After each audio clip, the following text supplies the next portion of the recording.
bad writer.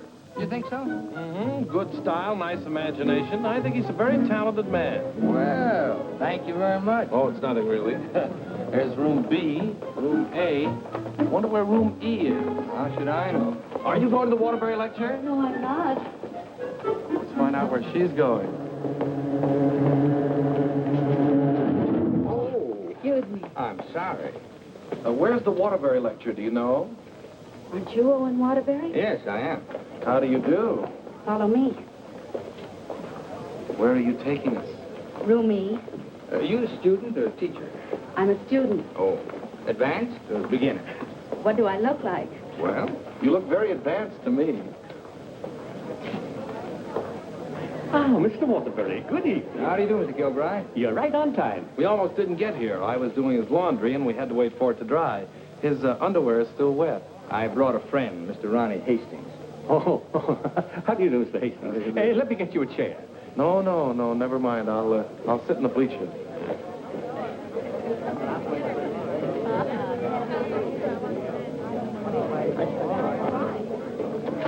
Hello. Hello.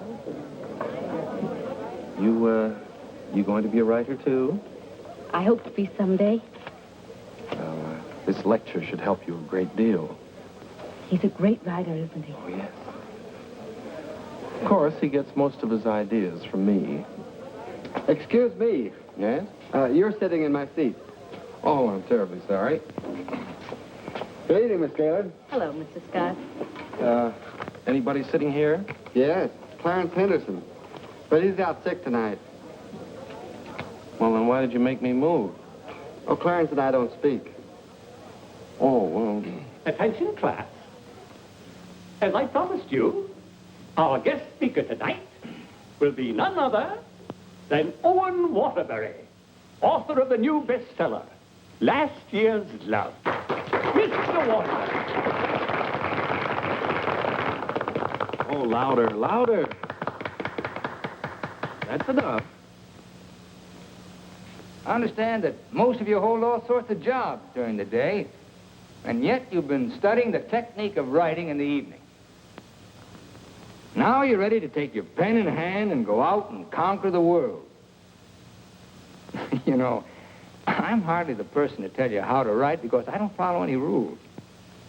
Today, the writer is asked to keep one eye on the bestseller list, the other on art. That's divided loyalty, and that makes for dishonesty. I must confess, I've been guilty of this dishonesty, too. But now that I've made my position secure, I'm going to try to write a really good book. No more bestsellers, but something that I hope will be a piece of great writing. You know, good writing, fine writing, is here and here. The dictionary is filled with all the words you need, but unless the mind and the heart find those words for you, you better leave them in the dictionary. He's so brilliant. Because a writer, fundamentally, must believe in himself. That's half the battle.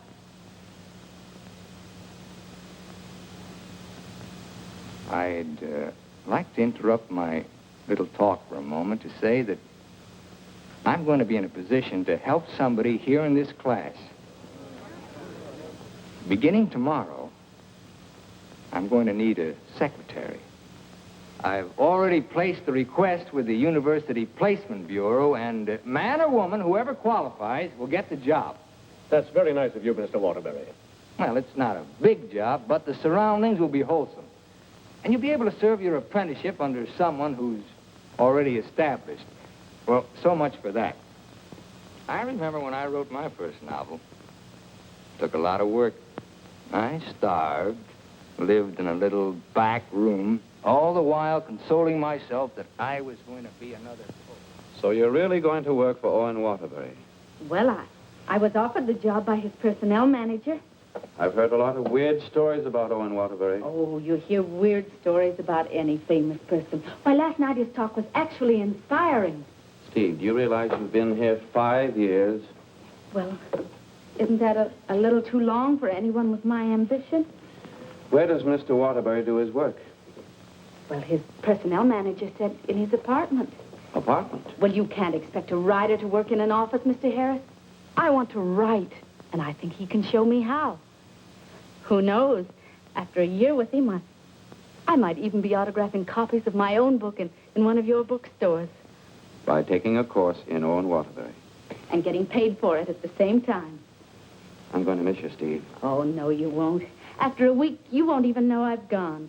Not true, but good luck anyway.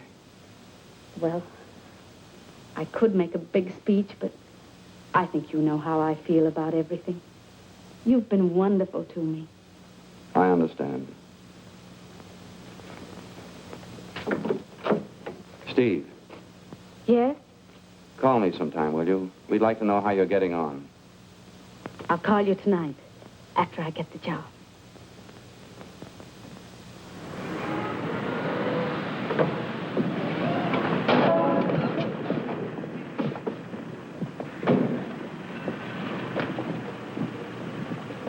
Why don't you watch while you're parking? Well, you can back up, can't you? You got a reverse. Never mind, Bill. Just save your energy for upstairs. Smart guy. Hand me the bag, Bill. Yes. I'll take it upstairs for you, man. Anything drives a cab these days. Apartment 3E. Thank you. Now, just remember, Bill, if he says one word that's out of line, just one word, I want you to bop him right on the jaw. They might take my license away. Not for protecting a lady. Well, come on, in or out, in or out. You know, I hit pretty hard. The harder, the better. Is he a big guy? 6 feet of bluff. I'll cut him down. I didn't get this nose for nothing. Are you sure he can't fight? He's a writer. Writer? Fighter? Now, remember, if he just so much as opens his mouth... Don't worry, I'll shut it up. I got a bigger mouth than he's got. I've come for my things. And what's the objection? Evidently, he has none. Follow me, Bill. Now then, I want you to take all the things out of that drawer and put them into that bag. Yes, ma'am. No, not the drawer, just the thing.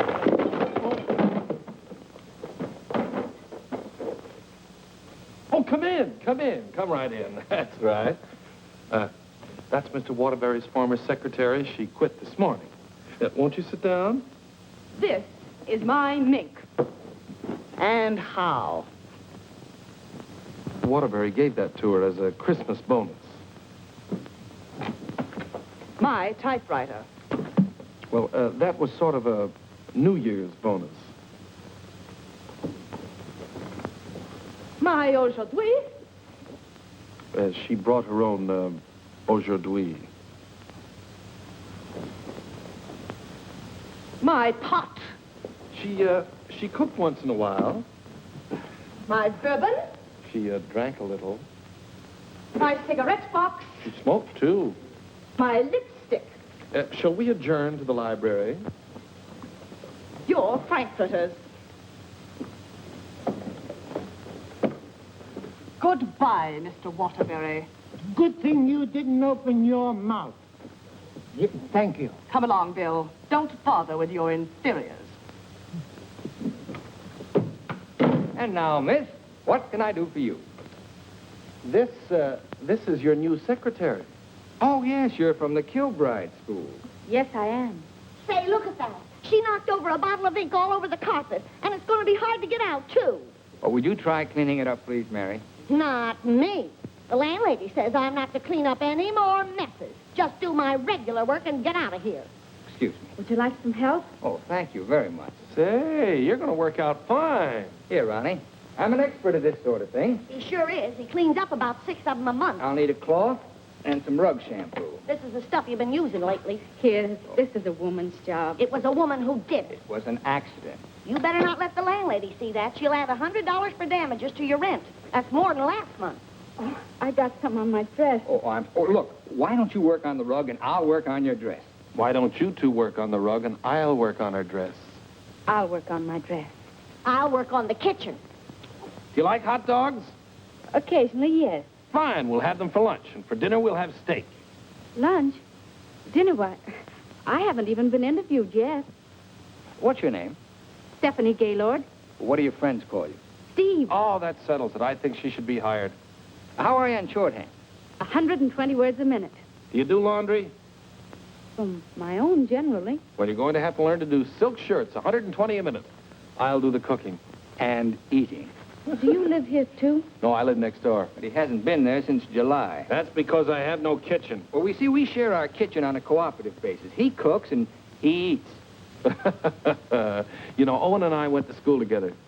I was in kindergarten, and he was in the 8th grade. Then I went to high school, and he was still in kindergarten. And then I studied piano and became a character in every Waterbury book. And what were you in last year's Love? I was the chorus girl who studied piano and was very bitter about the world. Where'd you work before? Who, me?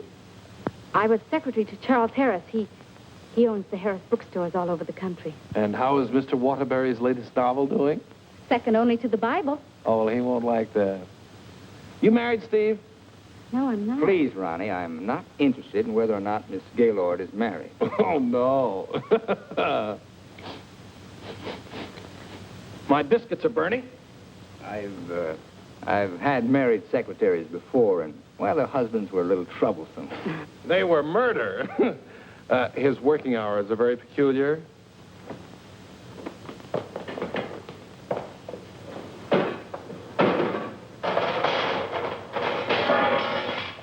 Well, I think we've done a good job. I had such a different impression of what this job would be like. Oh, today was an unusual day. But after this, there'll be no more distractions. I'll go.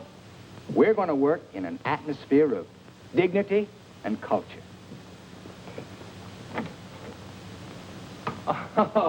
It's your bookmaker. Mary, that man's here again. I've heard you. How much do I owe this time? $11. Don't you give me no more of your tips. That horse will come in next time out. Next time I'll be dragging a load of ice. Well, what do we owe you? $278 for Owen and $1 for you. Excuse me.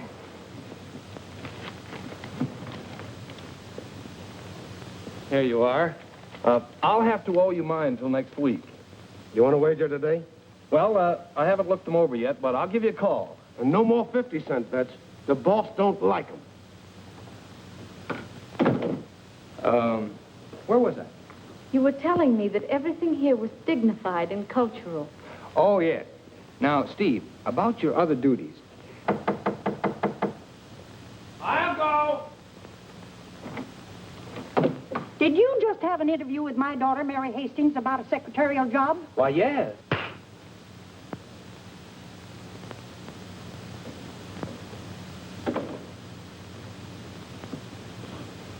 I have a message for you. Well, what's the message? Mr. Waterbury, I don't think I want this job. Well, why not? Well, when you spoke at class last evening, everything seemed so refreshing. And when I read your novels, they were filled with such quality and high purpose. And I'm afraid all that's spoiled now, so no harsh words, no hard feelings, just get somebody else. Well, if that's the way you feel, Miss Gaylord. Are you walking out on Owen Waterbury? Don't beg the girl to work for me, Ronnie. Just call the agency and get another girl. Now, you know you don't mean that. We both like this one. Are you going to let me out of here, or do I have to call the police? They're here already. I came for the rent. Mrs. Reeves, I just mailed you a check this morning. Oh, you always do that, knowing full well that I only live downstairs. Any damage this month? Oh, it's been a very, very uneventful month. Oh, the carpet again. Mercy! This fish belongs here. And this duck up here, you throw the whole room out of contour. Mrs. Reeves, if you'll excuse I heard me... some screaming just outside the door. New secretary? Well, yes. You being hired or fired? Miss Gaylord has just been engaged. Oh, too bad, Mr. Waterbury, because something moved in the apartment upstairs would just fill your every requirement. Well, unfortunately, Mrs. Reeves, the job has just been filled. Well, I want you to meet her anyway. Felicia! Coming, Mrs. Reeves.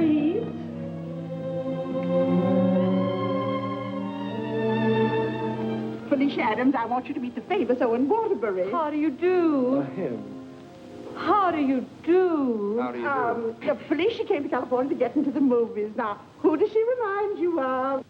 Oh, now, don't tell me. Let me guess. Zazu Pitts. Oh, of course not.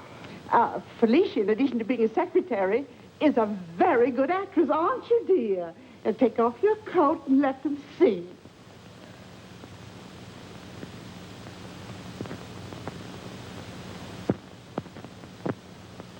She's got a lot of talent there. I thought you'd think so. I was a model back in Texas, but I came out here for a career.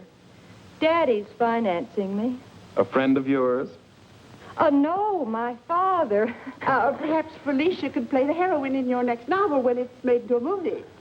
She could do that. What's the heroine like? It's a girl from the South. Why, I'm from the South. How perfectly coincidental. She's trying to hook a rich man. She's insincere and a moron. Well, what's worrying you? Well, I'm not so worried about being insincere, but as for being a moron... Oh, now, don't worry about that. You could act like a moron, couldn't you, dear? I could try. Oh, I'm going to dramatic school. Maybe they can teach me to be a moron. If you studied hard enough, yes. It'd take a lot of work. Look, Mrs. Reeves, I haven't even started my novel yet, and it doesn't look as if I'm going to if I'm continually interrupted. Well, we'll leave and let you work. Oh, Ronnie, I'm having a party for 50 guests tonight, and I'm expecting you to entertain for us at 9. Is it informal, or shall I bathe? If you don't care to entertain at my parties, pay your rent. Well, I'm off to the horse show. You haven't got a chance.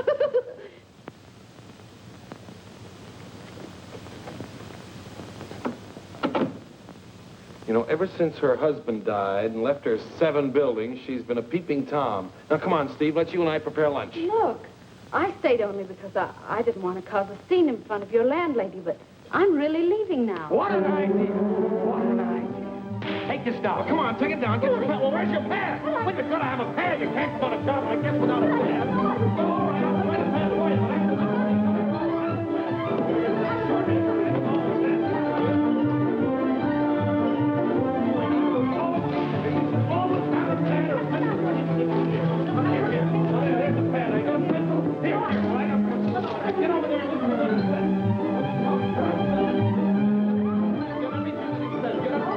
I need a pencil.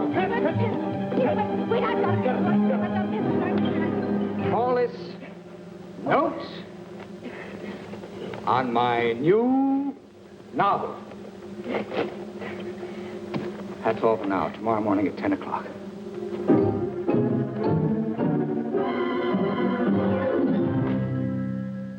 He's incubating. He's incubating at last. Come along. He always starting new novels. Yes, always.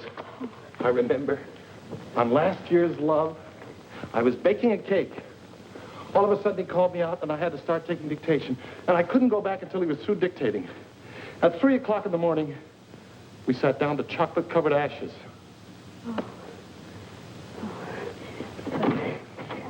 Well, I'll see you at 10 o'clock in the morning.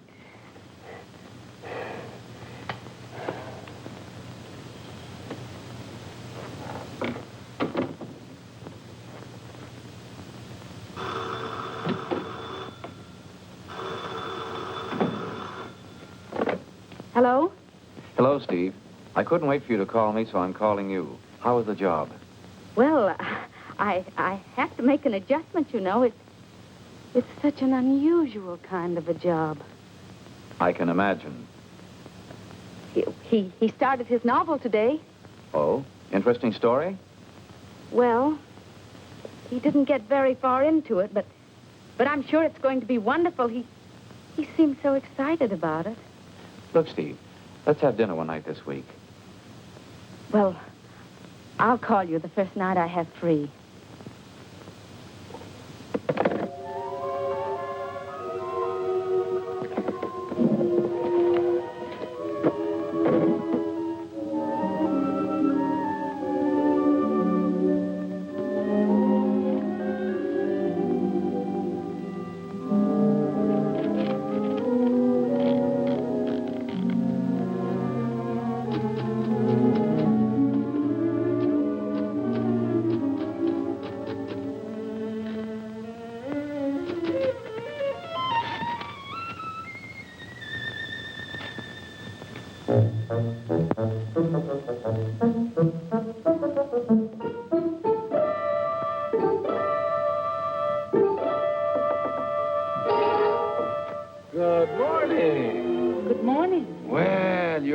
early this morning. It's 10 o'clock.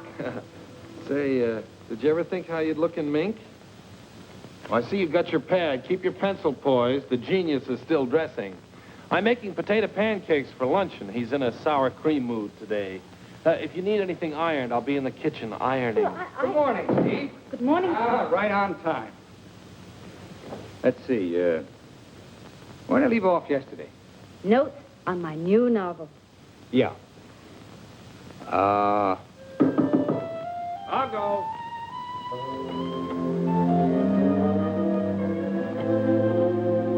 Hello. Hello. Hello. Hello. Hello. Hello. Hello. Hello. Now, where did I leave off? Notes on my new novel. Oh, yeah. Make that notes on my new novel by Owen Waterbury. That's good.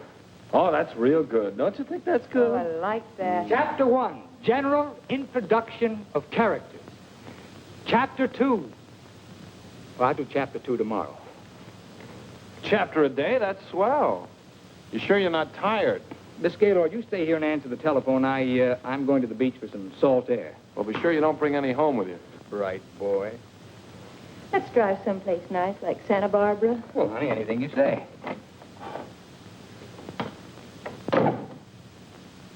Don't pay any attention to him. He's just trying to make you jealous. Jealous? Well, what makes you think I'm even interested in him? You know, for a secretary who's just been given the day off, you're awfully annoyed. Annoyed? Of course I'm annoyed. I just don't want to sit here doing nothing. I came here to work. I came here to do nothing, and now I'm working. Look, if you get paid for idleness, grab it, you fool. There goes another one.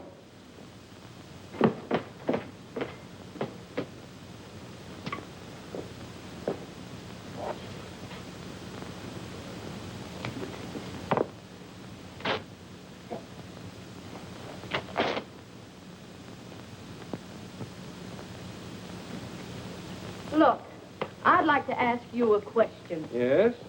Does Mr. Waterbury intend to write a book? That's a very interesting question. Waterbury's a genius. What do you think he's doing right now? Incubating. Exactly. And whenever he goes through a mood like this, a great book comes out of it. I'll bet he does a lot of writing tonight. Why, honey, you're jealous. Look, I don't even know Mr. Waterbury. At this point, I'm not even sure I want to. Of course not, honey.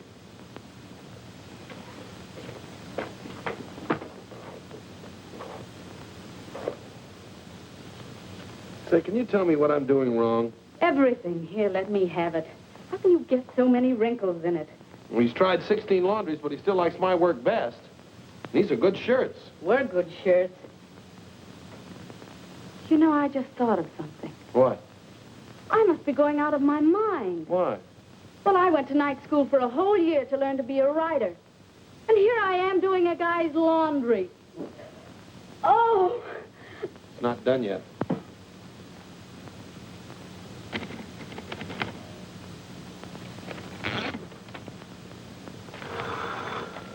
Hello? Miss Gaylord, this is Owen Waterbury. I want you to be here tomorrow morning at 9 o'clock. I've finally gotten the idea. Thank you. You know, Owen, I like that idea. Yeah?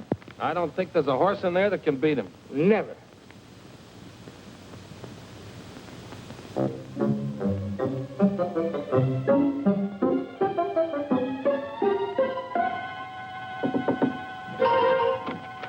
Morning. Morning? Oh, leave your coat on, Steve. The taxi will be here in just a minute. Got a pair for her? Well, she can use mine. Where are we going? To the races. The race. Haven't you ever been? I've never in my life. Swell. Always lucky the first time. Come on. But what about that idea you had last... Oh, back and wait till after the third race. Look, I got a horse in here. Look, Mr. Waterbury, I don't think I ought to go along. Say, are you complaining about being paid to go to the races? Come on!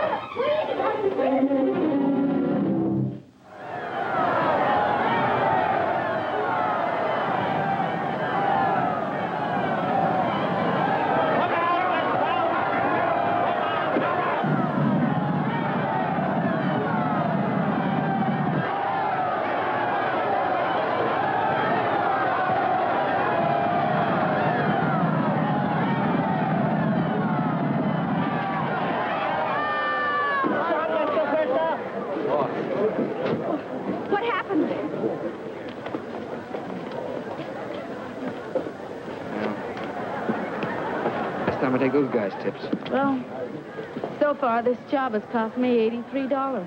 Now, don't worry. I'll see that you get that back. Why should you? I gambled and I lost. Well, losing's good for the soul. We had the 3 best souls in town.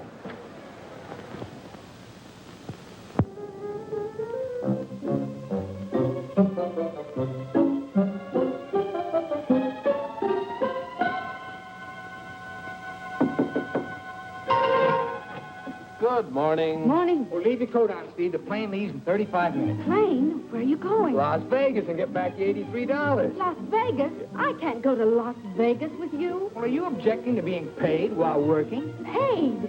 I don't think I can afford to work for you much longer, Mr. Waterbury. Oh, Steve, it only takes an hour and a half to fly. If you catch evening plane back, you're home in time for dinner. With tons of money. No, I won't go. I just won't go. No, please. Please put me down. I'm not going to.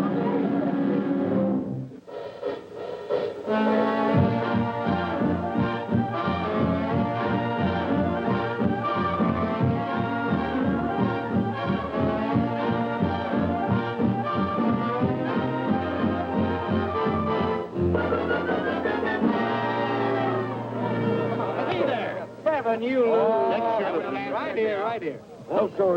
No dollar bets here. When do you think you're on Los Angeles? Hit the road. Come on, baby. Here we go. Come on.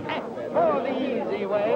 What is your point? Four the hard way. Hard way, 4. Hard way, 4. Baby, here it comes. There she is. 4. 7, you lose. 7, you lose. Standing on my right again, huh? When are we leaving, Mr. Waterbury? Leading, I'm stuck 3,000. But you said we'd catch the midnight plane. There'll be another plane at 2, darling. Next shooter, please. Grab the right shooter.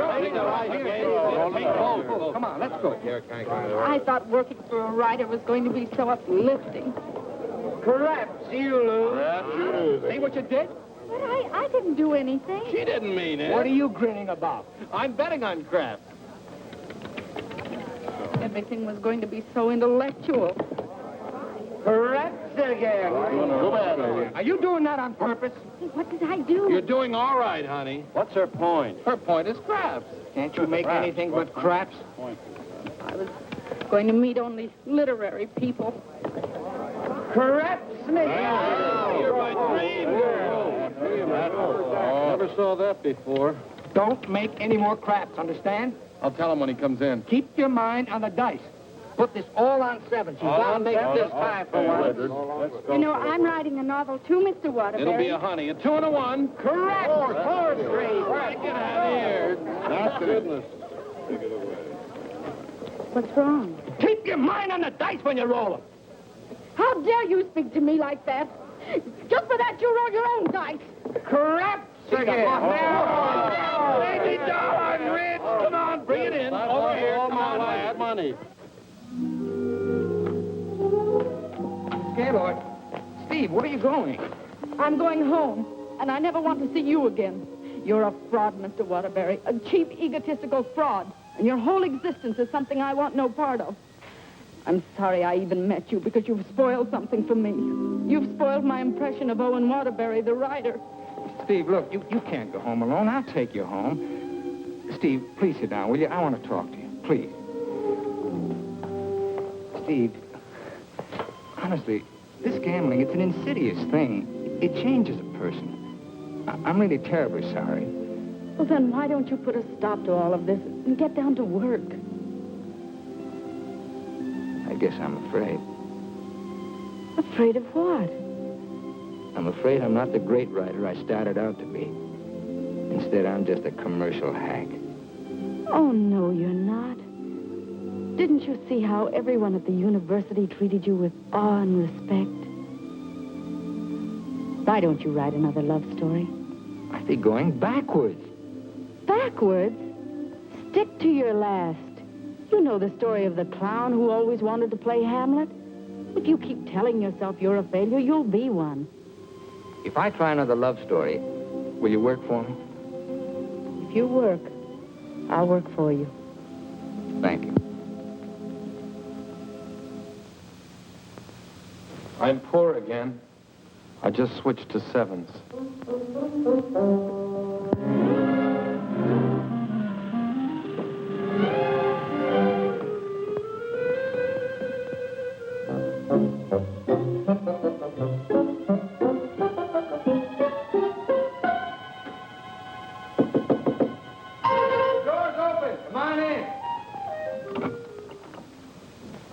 Hiya, Steve. No, keep your coat on. I'll tell you why. The taxi's going to be here in just 1 minute.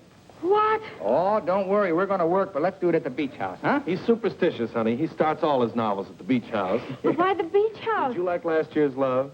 Very much. Well, most of last year's Love was done down there. Well, shall I take the typewriter? It'd be a nice idea. Ronnie, will you stop teasing the girl? I'll be dictating today. Come on, Steve.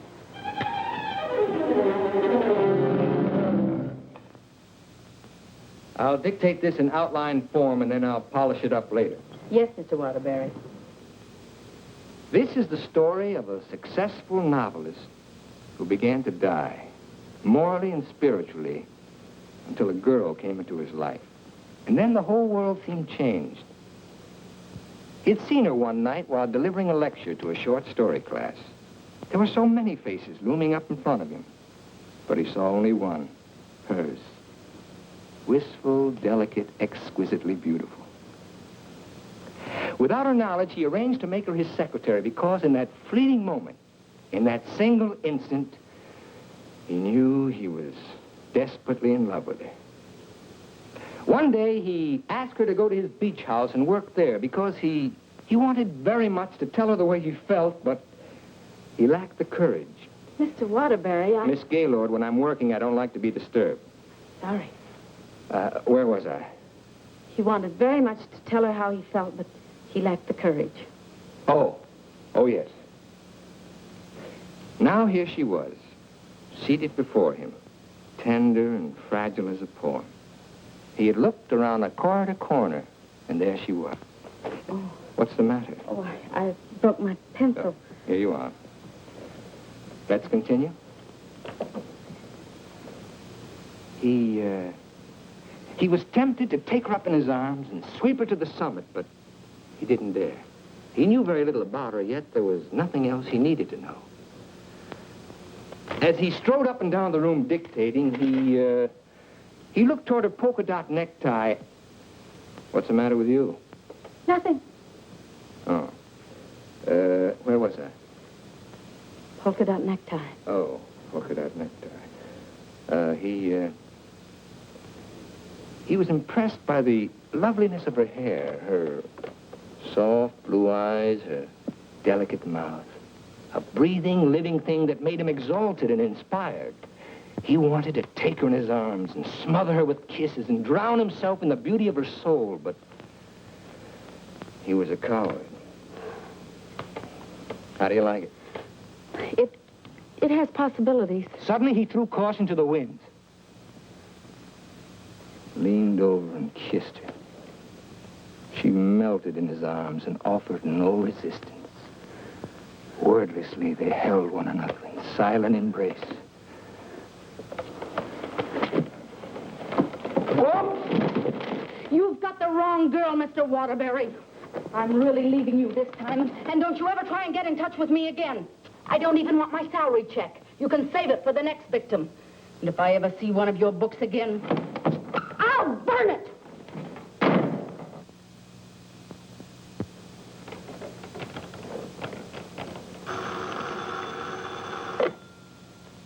Hello. Oh, hello, son. I just thought I'd call you and let you know I made dinner for the three of us. And ask Steve if she likes popovers. Steve's just quit. Yeah. I'm dictating a harmless little scene. Suddenly she takes offense, slams me on the couch with a hammerlock, and walks out. Is she insane? Well, I'll call the agency and get them to send over another girl. I better get one who likes broiled chicken, because that's what we have for dinner. Don't call anybody. I'm not going to go to work for a long time.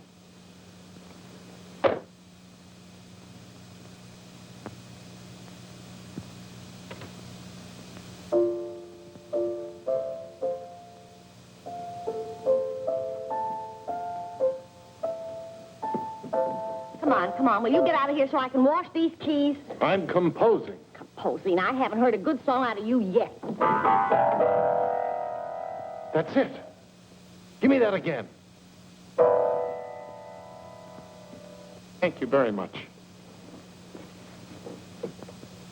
What are you calling that thing? I got a cold in my nose. Come on, sing it. Oh, Mr. Ronnie, Oh, don't be silly. I just want to hear the quality. Sniff, sniff, here's a handkerchief. Ka-choo, ka-choo, gesundheit to you. Let yourself go and blow. Oh, let yourself go and blow. Sad, ain't it?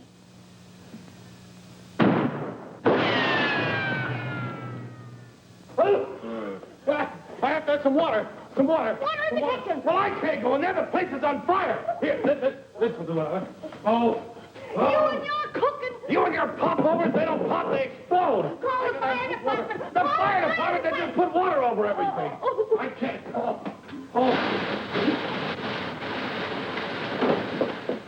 I'm going to tell a landlady on you. Oh, I'm going to tell a landlady on you. Well, I'm not going to clean up this mess. All right, just for that, you won't get a piece of pie. What's in that garbage can? Pie? 30 misses out of 31 tries.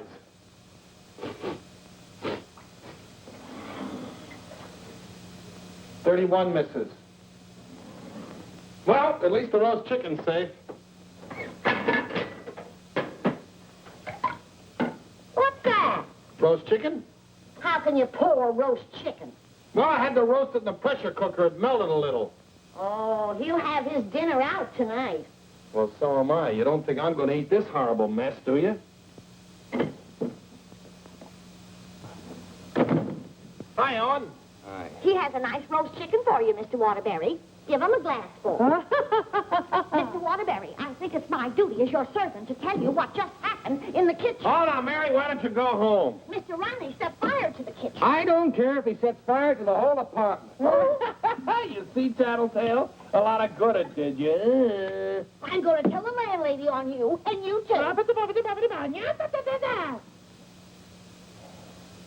Well, what happened down at the beach house? Will you stop asking me silly questions? I told you on the phone. She quit, that's all. Well, she had some nerve. Well, I don't need her. There's a lot of other secretaries. Of course there are. Just as capable, efficient, and just as cute. Sure. We never did find out how good she could type. Well, I'll call the agency and get another secretary. No. I got a better idea. What you gonna do? I'm gonna pack. Where you going? New York, change of environment. I work better there. Gonna get rid of the apartment? Yep. Well, what's gonna happen to me? What should happen to you? That's a very unfair question. Boy, I'm not gonna let a little thing like a secretary throw me off balance. Never in a million years. I got a life to live, too. Wonderful, beautiful, exciting life. I got a book inside me, a great book, full of intensity and scope. Boy, you know something, Ronnie? I'm glad this happened. I'm down to earth now. What happened? Well, you can still use it. Elsie called. She's, sorry she quit in a huff, and she apologized for the cab driver. See? That's what Steve will be doing tomorrow. Calling and apologizing, but I won't be here. Say, what am I running away for anyway? I'm not afraid of her. That's what I like to hear. That's the real Owen Waterbury. Listen, call Elsie. We'll take her out to dinner. We'll take them all out to dinner, a different one each night. I'll go and change my apron and be right back.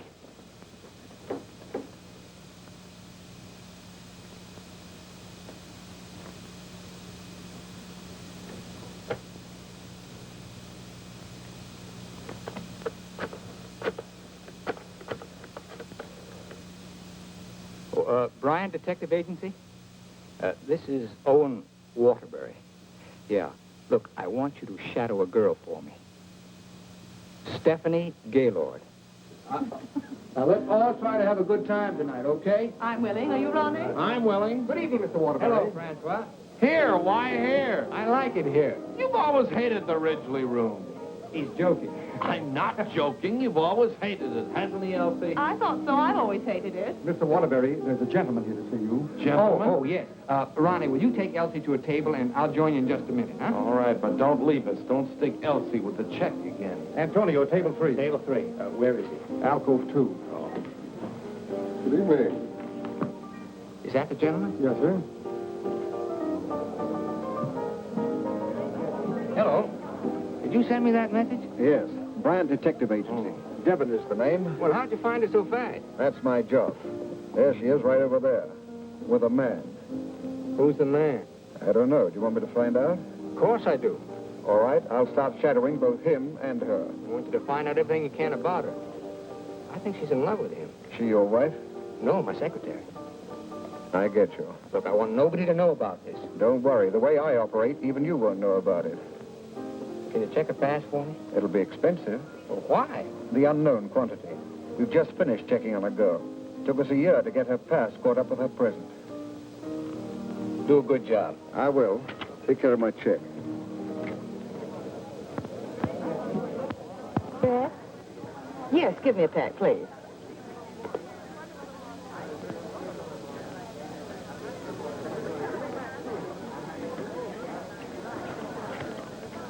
Thank you.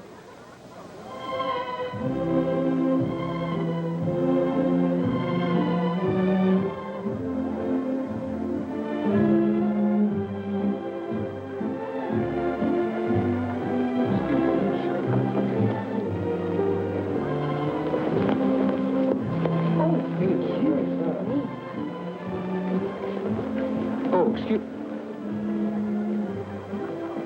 Hiya, Steve. Hello, Ronnie. Don't talk to her. I'm mad at her. Oh, I forgot. Good evening. Good evening. You know him? Uh-huh. He's my new boss, Your new boss. What's his name? Charles Harris, the bookseller. That's Steve's old boss. He's not so old. How dared you go work for him? Listen, Shakespeare, I'll work for whom I please. What, did you have to pick on her old boss? Didn't she pick on mine? When Mr. Harris called the employment agency, he asked for somebody with literary experience. How did you qualify? You used to work for Waterbury. Steve, with her principals out with her ex-boss. What about Elsie? Who's she out with? We're talking about Steve and her principals. Leave mine out of it. You know, I bet Harris hired you just to spy on me. Well, you're not very complimentary. I happen to be an excellent secretary. When did you learn to type, dear? Has he been questioning you about me? Only the normal questions about my experience.